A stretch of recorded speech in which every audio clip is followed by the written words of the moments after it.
Hala, naiwan ang bag ni Alaga sa bus. Hello everyone!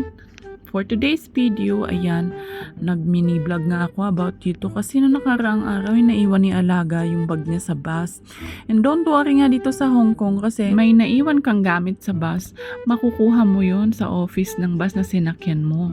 Ambot na lang pag money or cellphone ang usapan, ha? Pero kung cellphone siguro baka may babalik pa. Pero pag pera, wala kasing pagkakakilanlan.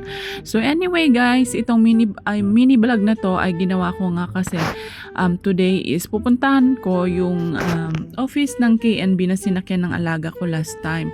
So dito nga to sa Kowloon. I take bus 22M going to Lamwa. So, Lamwa Street yung bababaan natin. So, nandito na nga ako guys sa Lamwa, no? Ay nahanap ko na yung street kung saan sabi ni Amo yung KNB office.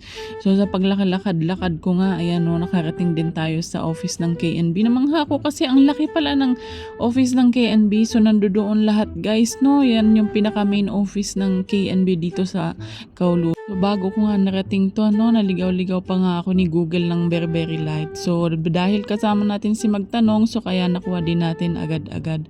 Super init nga na mga time na to, kaya naman, super gustong-gusto ko na talaga makapasok sa loob kasi aircon. So, anyway, ayan guys, papasok na nga tayo sa loob.